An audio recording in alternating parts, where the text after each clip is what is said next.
আসসালামু আলাইকুম ভাই ও বোনেরা। আজকে আমি রান্না করব দই চিকেন। মাংসগুলি আমি এখানে ধুয়ে পরিষ্কার করে নিয়েছি। এখানে আমি একটু লবণ দিব। ম্যারিনেশন করার জন্য দিয়ে দিব সাদা গোলমরিচের গুঁড়া 1 চামচ। এখন এটাকে আমি মাখিয়ে নিব।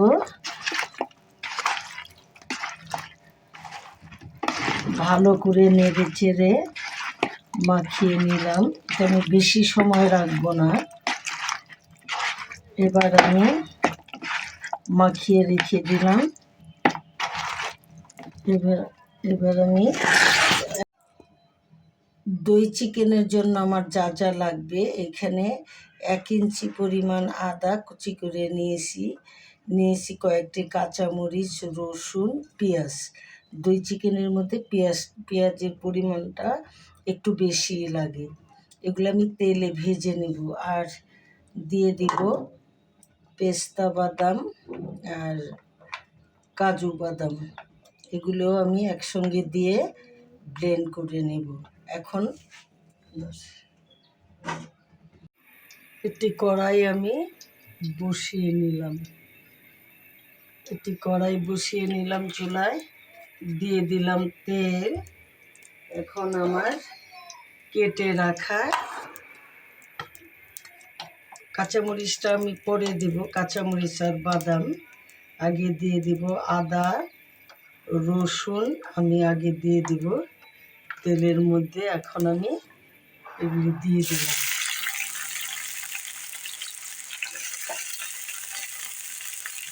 এটা দিয়ে দিলাম।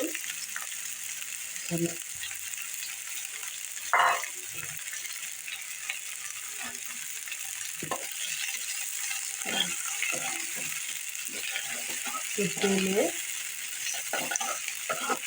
একটু ভেজে নিলে মশলাটা ভেজে নিলে ভালো। আদা রসুন আমি একদম লাল লাল করবো না, একটু নরম হলেই নামিয়ে ফেলব।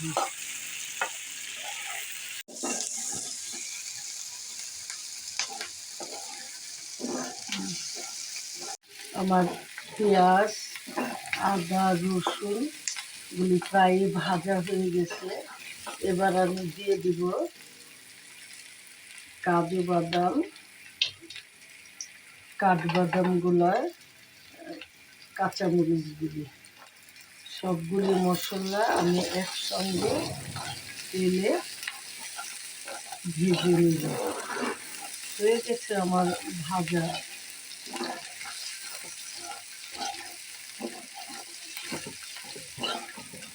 তো লাল করব না, একটু নরম করে নিব। মরিচগুলাও একটু নরম করে নিব। এইভাবে ভেজে নিলে মশলাগুলি খেতে দারুণ হয়।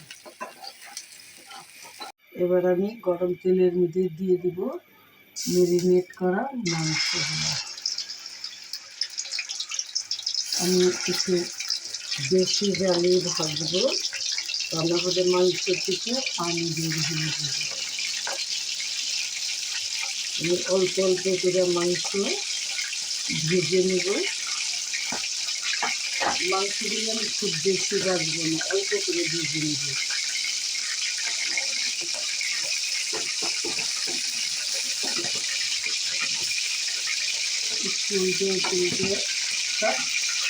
মাংস কষানো, মশলা কষানো, দেখেন কত সুন্দর কালার হয়েছে। এখন তেলটাও পুরোপুরি মাংস মশলা উপর দিয়ে বের হয়ে আসছে। মানে আমার মশলাটা কষানো হয়ে গেছে। এখন দিয়ে দিব আমার ভেজে রাখা মাংসগুলা খুব বেশি ভাজিনি, কোনো রকম উল্টে ভেজে নিছি কম।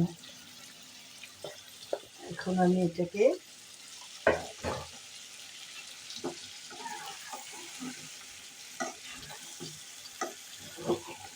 দেখুন মশলাটা আমি মাংসগুলি কষিয়ে নিব।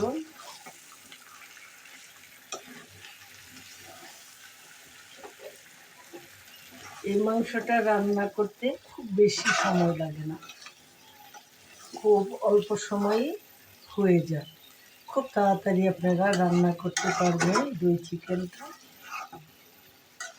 খুব ঘরে থাকা অল্প উপকরণ দিয়ে এটা রান্না করা যায়। এটা বাচ্চারাও খাইতে পছন্দ করে, আবার বড়দেরও ভাত, রুটি, পরোটা, খিচুড়ি, তারপর পোলাও আপনি যা দিয়ে খান খেতে পারেন। হয়ে গেছে আমার মাংসটা কষানো। এবার আমি দিয়ে দিব টক দইটা। টক দইটা দিব।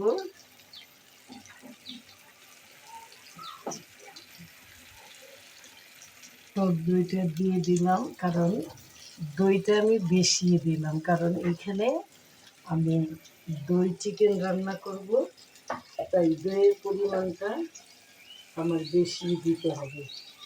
নেড়ে চেড়ে দিয়ে দেব আমি চিনি।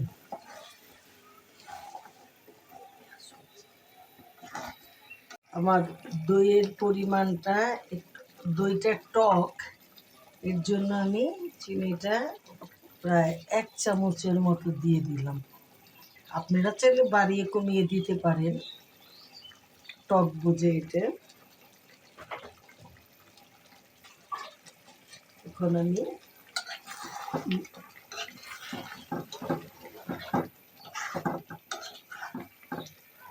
আমার রান্না প্রায় শেষের দিকে। এখন আমি দিয়ে দিব সামান্য, কারণ মাংসটা আমার ভাজা, অল্প ভাজা, সিদ্ধ হওয়ার জন্য দিয়ে দিব আমি ঝোলের পানি।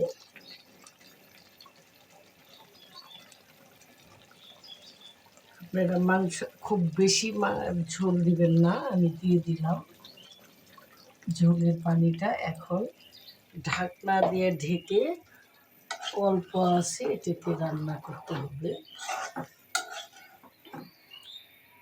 হয়ে গেছে আমাদের মজাদার দই চিকেন, অনেক মজা। আপনারাও এরকম ট্রাই করে দেখবেন, অতি সহজে ঝটপট ঘরের কয়েকটি উপকরণ দিয়ে হয়ে যায়। আমাদের পাশে ভিডিওটা সম্পূর্ণ দেখার জন্য এবং আমাদের পাশে থাকার জন্য অসংখ্য ধন্যবাদ। কমেন্ট করে জানাবেন কেমন হয়েছে এবং সাবস্ক্রাইব করতে ভুলবেন না। আল্লাহ হাফিজ।